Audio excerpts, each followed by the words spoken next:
Nós estamos vivendo um momento de celebração.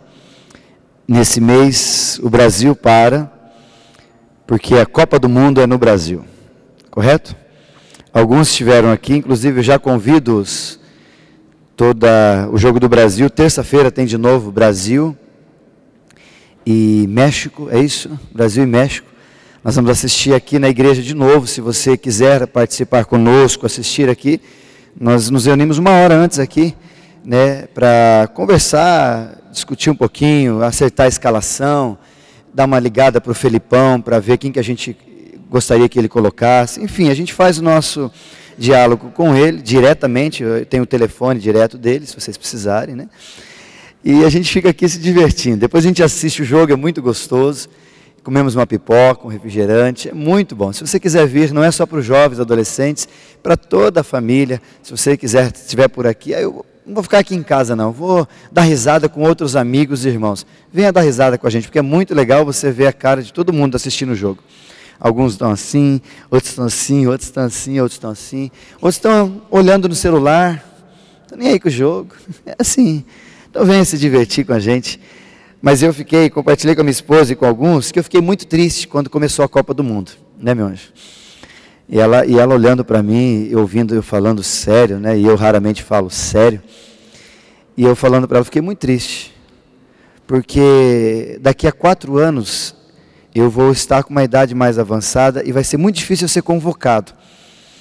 Então, essa era a minha última chance de ser convocado para a Copa. O pastor Daniel, semana passada, disse à noite que ele jogava muito bem e tal, e eu não podia ficar de fora dessa, né? Então, eu fiquei triste porque era a minha última chance de estar jogando do lado do Neymar. Ele até mandou um selfie para mim assim, Isaías, estamos aqui e tal, quando você vem? Mas não rolou, o Felipão não me viu jogando por esses dias que eu estava contundido, então eu não fui para a Copa. Sinto muito, mas se vocês quiserem nos ver jogando, vai ter que alguns dias a gente brincar, né, pastor? É algum lugar aí, mas na Copa vocês não vão nos ver, viu, Fernando? Não vai ser dessa vez que você vai me ver jogando na Copa, tá bom? Brincadeiras à parte, eu queria lhe convidar.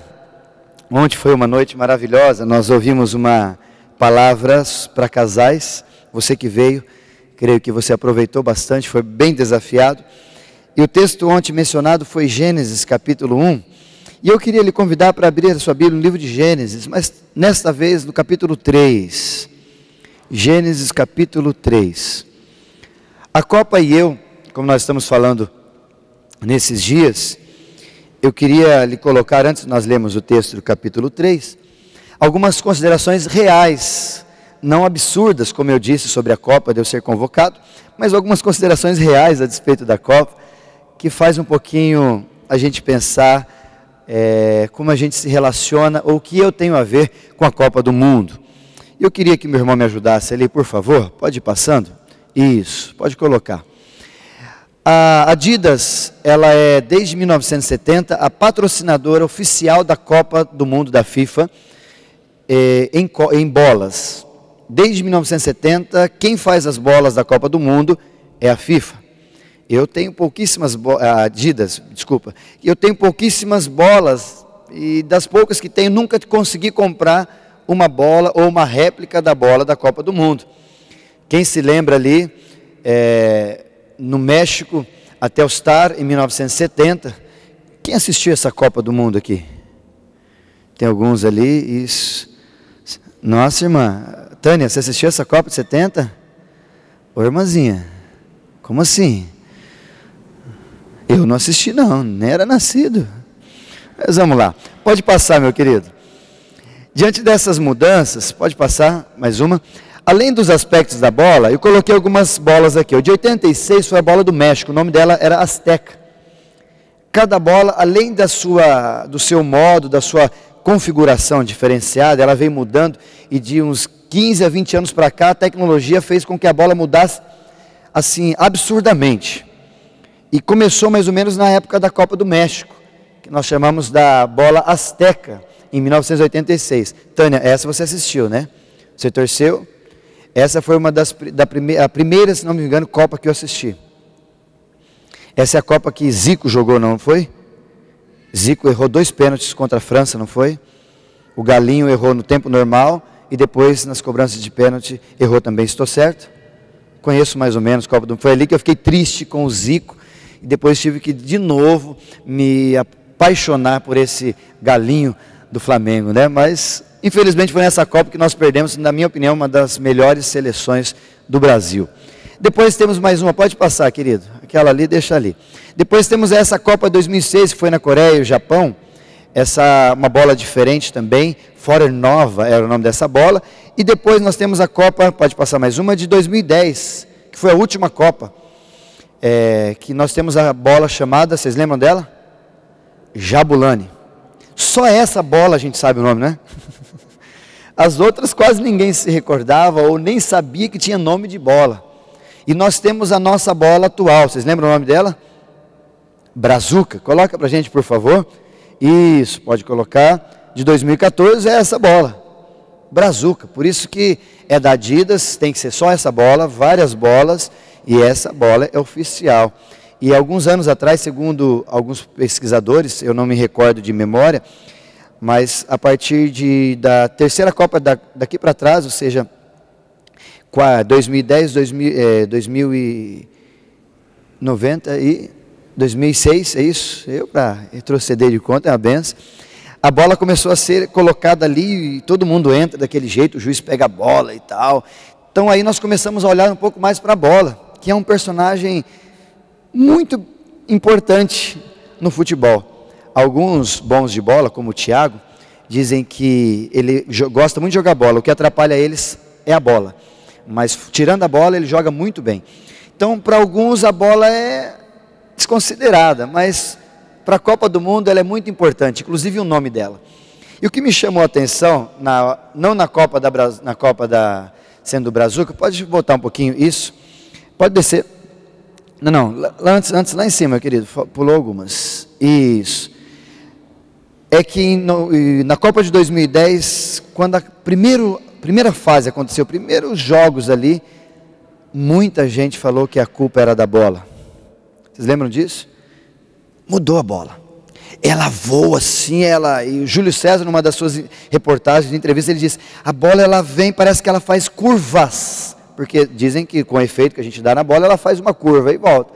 E ele disse, ela faz curvas, eu lembro olhando para ele, fez assim, a bola faz assim, ó, para depois cair, e nesse assim a gente não sabe para onde vai, a hora que você decidir, gol. E todo mundo que levava um frango dizia, a culpa é da bola. Gente, naquela época eu fiquei pensando, se essa bola falasse, se essa bola pudesse dizer, gente, por favor, me deixe quieto aqui, eu só sou um objeto redondo, tenho um nome, Jabulani, mas não tenho culpa de nada, gente. Ô Júlio César, você que errou, ou outro goleiro, você que deu bobeira, ou foi o morrinho, foi a grama, foi a chuva, mas isso não fui eu. Eu acredito que a bola, se ela pudesse dizer, ela diria. Agora a gente está mais acostumado porque a tecnologia não mudou tanto da Jabulani para a Brazuca, então por enquanto ninguém reclamou. Acredito que talvez o goleiro da Espanha poderia dizer alguma coisa, não é? A culpa foi da bola, né? De ter tido todo esse, não sei se tem algum espanhol aqui, ou alguém que estava torcendo, ou está ainda torcendo para a Espanha, mas a Brazuca, desculpa o termo, sacaneou com o goleiro, né? Que pena, né? A culpa foi da bola, o goleiro nunca tem culpa, jogador quando erra, inclusive o jogador da Grécia, 5 metros do gol, aquela cabeçada, cabeceou para cima, a culpa foi da bola, porque eu cabecei certinho, e a bola por causa do vento, e o material dela, que é o ela varia e subiu. Se fosse a bola asteca, tinha feito gol. Sempre a culpa é da bola. E eu queria lhe incomodar um pouquinho, para você tentar pensar o que isso tem a ver com a gente. O que toda essa culpa da bola tem a ver com a minha vida e com a sua vida no nosso dia a dia. Na nossa vida além da Copa. O que vai ter que viver depois do dia 13 de julho, quando a final da Copa do Mundo e acabar a Copa do Mundo e a gente voltar à nossa realidade.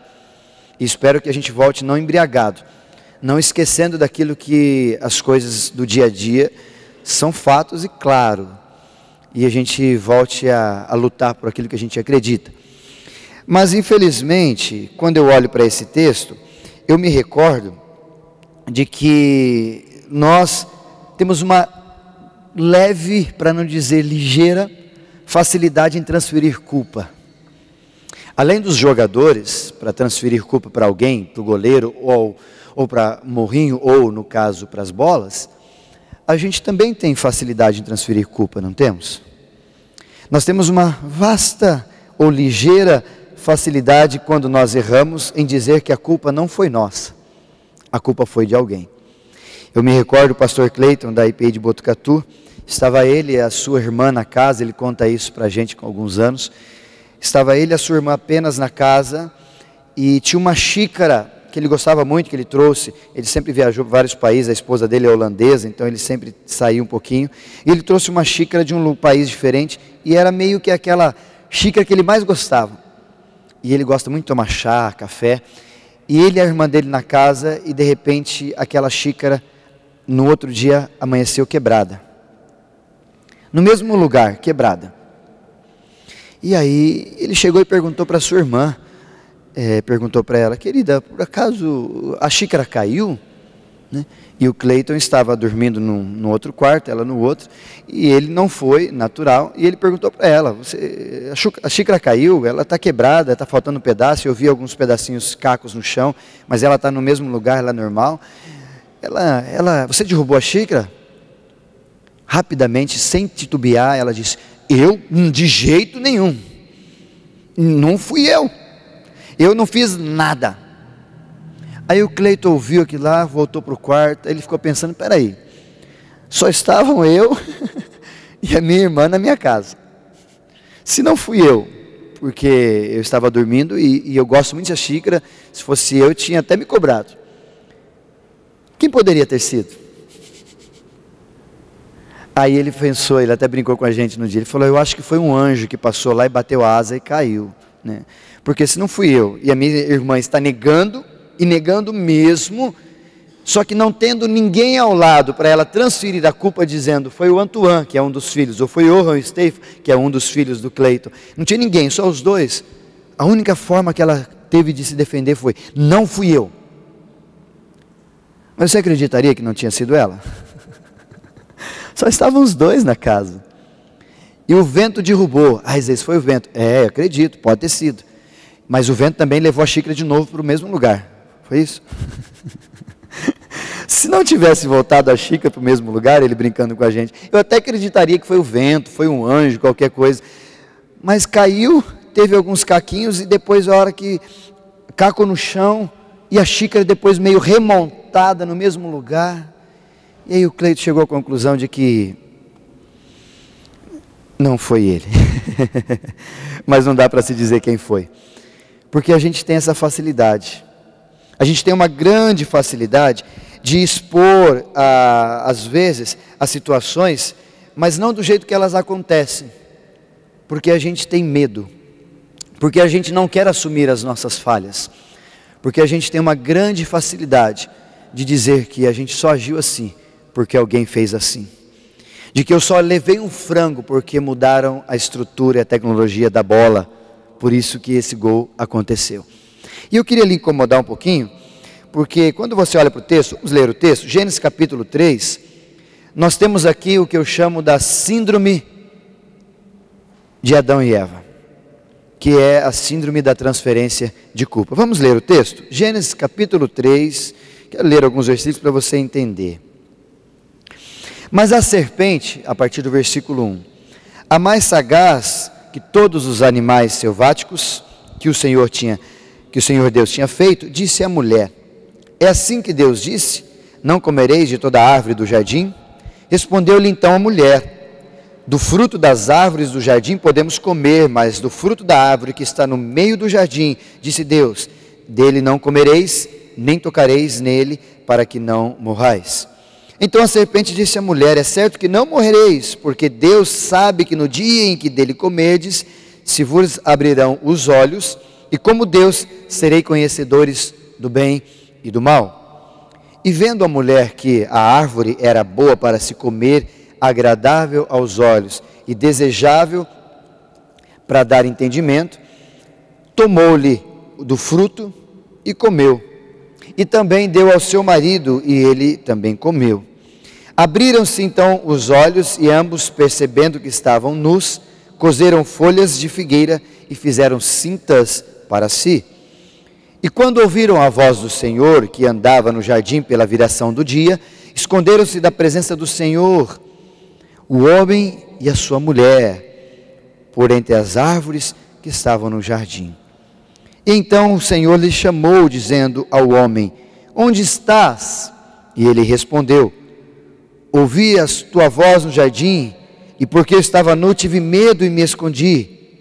E perguntou-lhe Deus: que te fez para saberdes que estás nu? Comestes da árvore que te ordenei que não comesse? Então disse o homem: a mulher que me deste por esposa, ela me deu da árvore e eu comi. Disse o Senhor então à mulher: o que você fez? Respondeu a mulher: a serpente me enganou e eu comi. E então disse Deus à serpente: visto o que fizeste, maldita és entre todos os animais domésticos, e o és entre todos os animais selváticos. Rastejarás sobre o teu ventre e comerás pó todos os dias da tua vida. Porém, inimizade entre ti e a mulher, entre a tua descendência e o seu descendente. Este te ferirá a tua cabeça, e tu lhe ferirás o calcanhar. E então a mulher, Deus disse: multiplicarei sobremodo o sofrimento da tua gravidez, e em meio às dores dará luz a filhos. E o teu desejo será para teu marido, e ele te governará. E direcionado a Adão, disse: visto que atentaste à voz da tua mulher, e comeste da árvore que eu te ordenei que não comesse, maldita é a terra por tua causa, e em fadigas obterás dela o sustento durante os dias da tua vida. Ela produzirá também cardos e abrolhos, e tu comerás a erva do campo. No suor do rosto comerás o teu pão, até que tornes a terra, pois dela foste formado. Porque tu és pó, e ao pó tornarás. E deu o homem o nome de Eva, a sua mulher, por ser a mãe de todos os seres humanos. Fez o Senhor Deus vestimento de peles de animal para Adão e para a sua mulher, e então ele os vestiu. Aqui nessa porção toda de 21 versículos, nós temos a entrada do pecado, e junto com o pecado a culpa, e junto com a culpa o medo.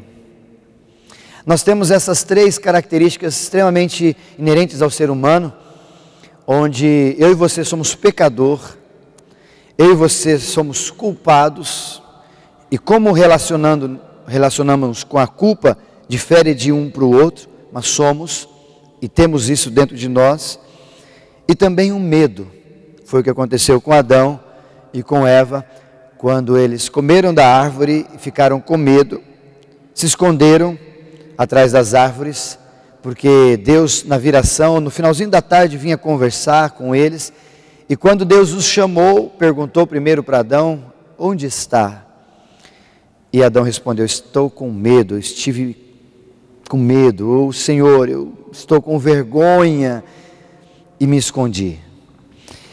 Nesse início, nós temos aqui a entrada da culpa, e segundo o nosso dicionário, se você puder me ajudar ali, a culpa, por favor, pode colocar para mim, por favor, pode descer mais, não, um pouquinho antes, isso, mais um antes, isso, aí. A culpa é um sentimento de autorreprovação por crer ter feito o errado, mas a culpa também é o estado de ter feito o errado, ou cometido uma ofensa, uma transgressão ou uma delinquência. É isso que ocupa o nosso coração quando nós nos estacionamos em um momento emocional ou não, e deste momento nós temos a sensação de ter feito alguma coisa errada. Aí nós temos o sentimento de culpa. Alguns, como aconteceu com Adão e Eva, a partir do sentimento de culpa nós temos o sentimento de medo. Foi o que aconteceu com a irmã do Cleiton. Ela quebrou a xícara. Até hoje não se sabe, é uma lenda, mas vamos dizer que ela quebrou, na maior lógica. E ao quebrar, por sentir-se culpada por quebrar algo do seu irmão, que é muito precioso para ele, ela, ao ver a culpa, sentiu-se com medo. O que ele vai fazer comigo? Quebrei uma xícara que ele muito gosta. E ao sentir-se com medo, em detrimento da culpa, o que ela fez? Transferiu a culpa para alguém ou para alguma coisa. Então, em função de ter a culpa, em função de ter o medo, às vezes o receio da atitude subsequente de Deus ou de alguém, nós temos reações das mais diversas. Talvez Júlio César falou que a culpa era da bola porque ele não queria levar uma bronca do Felipão ou de um outro técnico qualquer que estivesse ali diante dos goleiros, dizendo: eu errei, mas não foi culpa minha.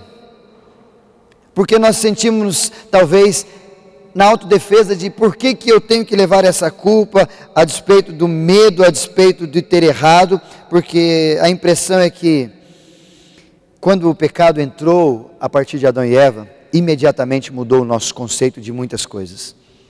Até porque não tínhamos pecado, não tínhamos medo, não tinha-se vergonha. Mas a partir do pecado adentrando na nossa vida, ele traz consigo um pacote completo, como medo, como culpa, como talvez vergonha e alguns outros sentimentos que nos acompanham junto com o pecado. Mas a despeito desses sentimentos que nos acompanham, o inimigo usa alguns deles. E você sabe muito bem que a palavra para você denominar Satanás é acusador. E ele vai lhe acusar de alguma coisa que você fez. Ele vai olhar para você diante de um pecado, diante de um erro, e ele vai amplificar a culpa, mas não somente para lhe compreender o que você fez, mas para lhe jogar no chão e dizer: você é pior, você é horrível, você não presta. Essa é a ação, e ele tem feito com muita eficácia, Satanás. Mas eu queria lhe chamar a atenção, porque quando Deus chama Adão, você pode acompanhar no capítulo 3, acontece todo o evento, Eva é cobiçada pelos olhos e talvez pelo desejo de ter alguma coisa diferenciada. Ela é abordada pela serpente, a serpente a convence e ela come, e ela, da mesma forma que come, transfere para o seu marido. Não sei se o seu marido deveria comer ou não, se considerações, se talvez seu marido estivesse junto com a sua esposa, os dois deveriam pensar melhor e talvez não teriam tido essa decisão. Considerações à parte, o fato é que ela comeu e Adão também comeu. E no versículo de número 8, o texto diz que quando eles ouviram a voz de Deus, que andava pelo jardim na viração do dia, eles se esconderam de Deus. Com medo, se esconderam de Deus. E aí, de repente, Adão é perguntado, é indagado por Deus, quando Deus o chama e pergunta: Adão, onde estás? E ele responde para Deus, olha ali no versículo, chamou Deus o homem e perguntou: onde estás? Versículo 9. E Adão responde no versículo 10: ouvi a tua voz no jardim, e porque eu estava nu, eu tive medo e me escondi. E aí Deus pergunta para Adão: quem te fez saber que estás nu? E já completa a frase: você comeu da árvore? Qual deveria ser a resposta natural que deveríamos fazer para um Deus que conhece todas as coisas, que sabe o que eu faço, sabe, olha, viu o que fiz? Qual seria a reação natural de Adão ali em resposta a Deus? Você comeu da árvore. Deus não perguntou o que aconteceu, Deus perguntou na lata. A palavra foi muito clara: o que aconteceu para você saber que estavas nu? Comeste da árvore que eu ordenei que não comesse? A resposta deveria ser simples: sim, Senhor, eu comi. Me desculpa, Senhor, eu errei.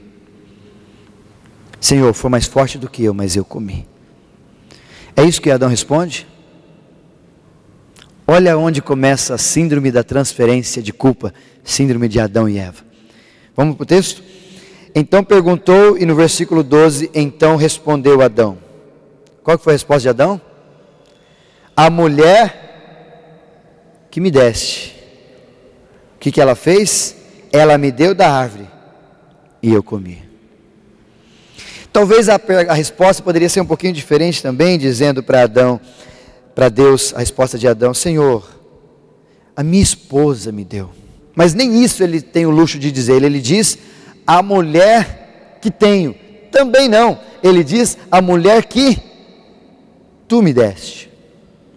Talvez se a gente for esmiuçar, não é a intenção agora, mas se fosse esmiuçar um pouquinho mais, apertar um pouquinho esse trecho, nós vamos descobrir que Adão está dizendo: a mulher que o Senhor me deu, então a culpa é do Senhor. Quem mandou o Senhor ter me dado essa mulher? Se o Senhor tivesse me dado a outra mulher, ou se o Senhor tivesse não me dado mulher, ou qualquer outro argumento poderia ter dado para ele, mas ele diz muito claro: a mulher que tu me deste. É parecido às vezes quando a gente faz isso, aquele teu filho, né, maridos brigando ou falando do filho, o nosso filho fez algo errado. Não, o teu filho errou, agora você vai lá e corrigir o teu filho. Peraí, mas não é seu também? Lembram da parábola do filho pródigo? Quando o próprio irmão diz: o teu filho, não é o meu irmão, é o teu filho. A gente tem essa facilidade. E de onde vem isso? Lá de Adão. E aí Deus continua tentando ver se alguém responde, assumindo a sua culpa, o seu erro, e chega para Eva e diz: Eva, o que houve? O que fizeste? Versículo 13. Eva, eu errei, Senhor. Claro que a Eva é mais inteligente que o homem, normalmente a mulher assim o é, né? Me deve um almoço gostoso, hein, meu anjo? 1-0 para as mulheres. Eva responde da mesma forma, só que como não dá para jogar a culpa no marido, o que a Eva faz? A serpente me enganou. Olha o que ela diz: a serpente me enganou e eu comi. Talvez faltou para Eva um pouco mais de malícia em dizer: a serpente que tu criaste. Ela me enganou. Então quem me enganou foi o Senhor, porque o Senhor que mandou fazer a serpente e o Senhor que fez tudo isso. E aí Deus vai continuando, se chega em alguém e alguém dá uma resposta plausível. Aí Deus chega no versículo de número 14 e vai a serpente. Aí a serpente: então vamos conversar com a serpente, já que não tem ninguém sério aqui que assume os erros, vamos ver se a serpente assume. Aí no versículo 14, e vai a serpente e disse: o que você fez? Não, Deus não pergunta para a serpente, porque ele já sabe que a serpente assim o fez. E a serpente não tem como transferir para mais ninguém. Aí ele chega e diz declaradamente para a serpente: viste o que fizeste? Maldita és entre todos os animais domésticos. E aí eu queria tentar lhe ajudar, de forma muito simples, que às vezes nós temos algumas razões, e talvez no nosso coração achamos que é legítimo para não assumir a culpa. Isaías, mas se Adão assume a culpa, estava errado porque foi Eva. Mas se Eva assume a culpa, estava errado porque a serpente a convenceu. E a gente sempre nessa transferência de culpa, falando que a culpa foi do outro, o erro foi do outro. E às vezes nós fazemos isso por causa do nosso orgulho.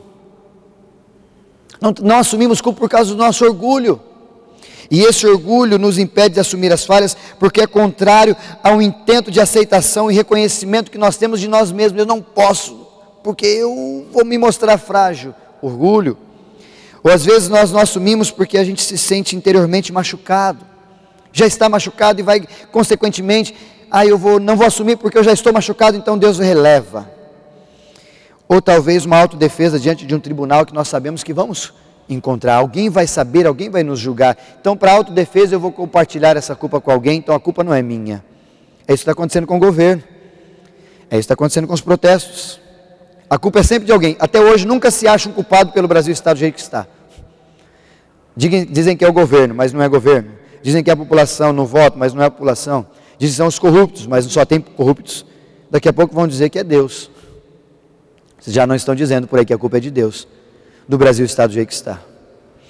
E eu queria lhe ajudar, de forma muito simples, aí você me ajuda, meu querido. 3 formas muito simples para você entender.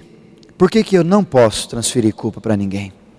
Porque eu e você precisamos assumir as nossas culpas, assumir os nossos erros, assumir as nossas dificuldades de acertar. E a primeira delas está no versículo 8, se o senhor puder colocar para mim. Isso. Transferência de culpa nos projeta ao isolamento, sempre, inevitavelmente. Quando eu tenho a ação de transferir a culpa para alguém ou para alguma coisa, eu vou me isolar. Isso é um fato que acontece, foi o que aconteceu no capítulo 3, versículo 8, quando eles, errando, não assumindo a culpa, se esconderam, se esquivaram, acabaram que se isolando e tentando se isolar do próprio Deus, porque eles estavam com medo. Mas se talvez assumissem a culpa, Senhor, eu errei, quando Deus aparecesse para conversar, o que houve? Eu errei, Senhor. Ou talvez acabou de comer, caiu em si, Senhor, onde o Senhor está? Andasse a tarde toda, se tivessem comido no horário do almoço, ou o dia inteiro, se tivessem comido de manhã, não importa o tempo, mas correr atrás de Deus, Senhor, nós erramos, onde está o Senhor? O que a gente faz agora? Mas não foi isso que aconteceu, e não é isso que normalmente acontece com a gente. Quando nós não assumimos a nossa ação, quando nós não assumimos os nossos erros, o que caracteriza isso? É a gente se isolar, e a gente se esquivar, é a gente de repente ficar escondido com medo do que pode acontecer. E a gente se isola de duas formas. Primeiro, diante de Deus. Foi o que aconteceu com Adão e Eva. Você já passou por esse momento onde você errou, pecou e você não tem nem vontade ou nem coragem de orar mais? Eu não sei mais com que cara eu chego para orar com Deus, para conversar com Deus. Agora, se você assumir os seus erros, Senhor, eu estou aqui como um servo, como fez Davi no Salmo 51. Reconheceu o pecado, reconheceu o erro, você não vai se isolar de Deus. A segunda forma que a gente se isola é das pessoas. E a gente se isola com naturalidade, porque ninguém gosta de ser acusado por causa de um erro que eu e você cometemos. Você tem ideia disso, como é difícil? Deixa no primeiro ponto lá, por favor, ainda. Nos anteriores lá, está no segundo ali. Isso, pode deixar ali, obrigado. As pessoas não gostam, e eu também não gosto de, quando a minha esposa erra, ela diz que a culpa é minha. E eu também acredito que ela não gosta, que quando eu erro eu digo que a culpa é dela. Eu fiz isso porque você fez isso. E as pessoas vão se esquivando e vão se afastando da gente, porque ficar do nosso lado quando a gente erra, não funciona, porque vai sobrar para a gente. Então eu queria lhe desafiar nessa primeira perspectiva, meu irmão. Transferência de culpa nos leva a se isolar. Então, antes que você se isole de Deus e das pessoas, assuma os seus erros, assuma as suas falhas, não transfira para ninguém, porque uma hora você vai ter que chegar e conversar com Deus, e Deus vai perguntar, e aí, o que aconteceu? A segunda que eu queria que você compreendesse, meu querido, pode pôr a segunda ideia apenas, está no versículo 10, que a transferência de culpa desconfigura ou desfigura nossa concepção de Deus. Transferência de culpa desfigura aquilo que a gente entende ou aquilo que a gente tem ideia de que Deus é. Foi o que aconteceu com Adão e Eva. No versículo de número 10, quando eles erraram, a palavra foi assim: ouvi a tua voz, Senhor, no jardim, e porque eu estava nu, eu tive medo e me escondi. Quando? Medo de quê? Quando Deus disse para eles que se fizesse alguma coisa, tem que ficar com medo dele? Onde foi que disse esse discurso? Mas a ausência de aceitar os nossos erros faz a gente olhar para Deus diferente. Faz a gente olhar para Deus e, como está escrito, começamos a ver Deus de uma forma diferente, ao ponto de que aquele Deus que nos amava e só tem amor por mim e por você, acaba sendo aquele Deus carrasco. E não só olhamos para Deus diferente, mas transferimos a ação de Deus para nós, para os outros, e começamos a dizer que Deus é assim para nós, e da mesma forma Deus é assim para os outros. Foi isso que aconteceu com Adão, isso aconteceu com Eva. Um Deus, mesmo no tempo mal, que vai nos condenar, que vai fazer mal para a gente, que vai judiar da gente, e a gente começa a olhar e a tentar olhar para Deus e não consegue mais ver Deus igual. O que Deus vai dizer de mim? Eu errei. O que Deus vai falar de mim? Eu fiz aquilo. Mas sabe por que isso acontece? Porque nós não assumimos os nossos erros. Isso acontece porque nós não assimilamos e dizemos para nós mesmos: errei contra ti, Senhor. E como o Salmo 51, mais uma vez, vou mencionar várias vezes esse texto: tu és justo no julgar, e as tuas palavras são muito sábias quando direcionadas a mim. Senhor, tu está certinho. E olhar para Deus. E quantos de nós muitas vezes hoje estamos olhando ou enxergando ou nos relacionamos com Deus, nos relacionando com Deus extremamente diferente do que Ele é. Por quê? Porque nós não assumimos as nossas falhas. E ao invés de olhar para um Deus amoroso, de um Deus carinhoso, de um Deus que abraça, nós estamos olhando para um Deus que está com um chicote na mão, esperando eu e você chegar perto dele para Ele colocar no colo e: filho mau, o que você fez? Sabe por que a gente tem essa visão? Porque quando a gente erra, a gente não tem a facilidade de dizer: Senhor, me perdoe, eu errei. Esposa, esposo, me perdoe, eu errei. A gente tem dificuldade de assumir nossas falhas. E até Deus se torna diferente para nós. E por último, terceira e última consideração desse texto, é que por mais que você possa fazer N transferências de culpa, só isso aí, tá bom, isso. Você precisa aprender que transferência de culpa não nos abstém das consequências. Não importa se você coloque a culpa para Eva. O que aconteceu no versículo 16 ao 17? Deus ouviu Adão quando ele disse: a culpa é da Eva. Deus foi para Eva. A culpa é da serpente. Deus foi para a serpente. Acabou o assunto? Não. Deus volta e fala: Adão, agora nós vamos tratar de algumas consequências que são inevitáveis. Isto é, a ação sine qua non do ser humano. Você errou, então você vai trabalhar agora. Vai para Eva: Eva, você errou, então agora multiplicarei sobremodo as suas dores de parto. Serpente, você também vai rastejar. Isso quer dizer para nós, para mim, para você, para a gente compreender princípio básico de que aquilo que eu planto, isso eu vou colher. E por mais que eu fale que a culpa é do Kelvin, a culpa é do Tiago, a culpa é do Gabriel, a culpa é da minha esposa, a culpa é quem quer que seja, é deles, eu preciso compreender que a consequência vai vir sobre mim, independente de você transferir ou não. Então, se você assume os seus erros, o desenvolver com a consequência será muito mais tranquilo, porque Deus vai estar ao teu lado. Deus vai estar junto de nós. Agora, quando nós transferimos a culpa, quando nós não assimilamos e temos essa tendência de querer achar culpado para tudo, nós vamos ter muitas dificuldades quando vamos reagir com as consequências que os nossos atos vão trazer sobre nós. E aí eu tenho visto, e eu quero partir um pouco para as nossas conclusões, de que às vezes algumas pessoas têm sofrido hoje muito e tempo demais, porque as consequências, quando eles fizeram, acharam que todo mundo tem culpa menos eles.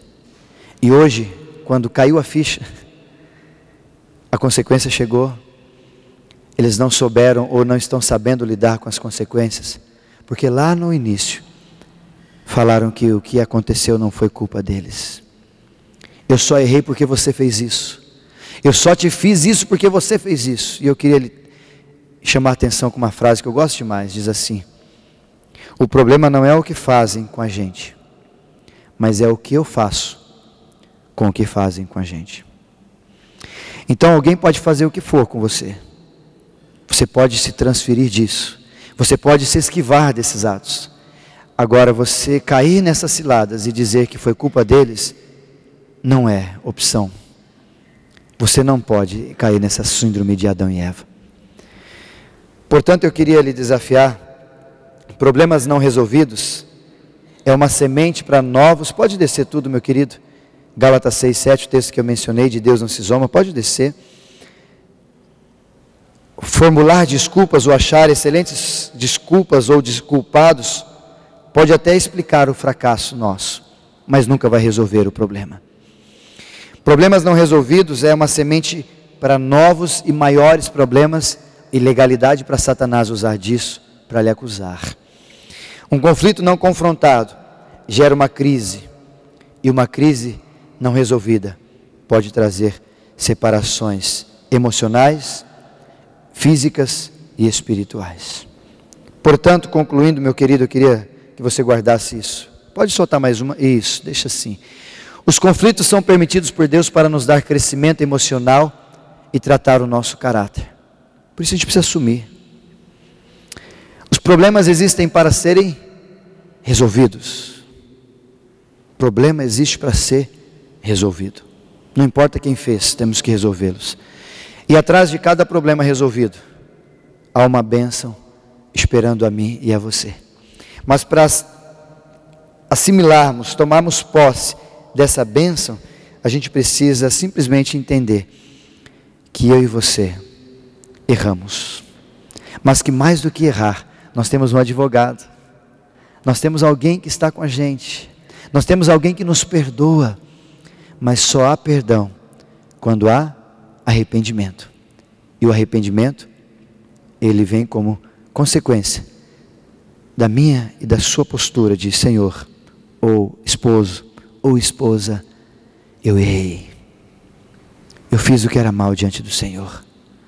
Tanto que serás tido como justo no teu agir e sábio no teu falar. Que Deus assim nos abençoe. Eu quero convidar para a gente cantar essa última canção, encerrando o nosso culto desta manhã. E ela nos desafia muito claramente sobre esse tema, dizendo: a começar em mim. Quebra corações. Não transfira a ação de começar. Viu, minha esposa? Se você fizesse isso, eu seria diferente. Viu, meu filho? Viu, meu esposo? Viu, meu amigo? Porque daqui a pouco nós vamos chegar a Deus, porque nós vamos culpando e vamos chegar a Deus.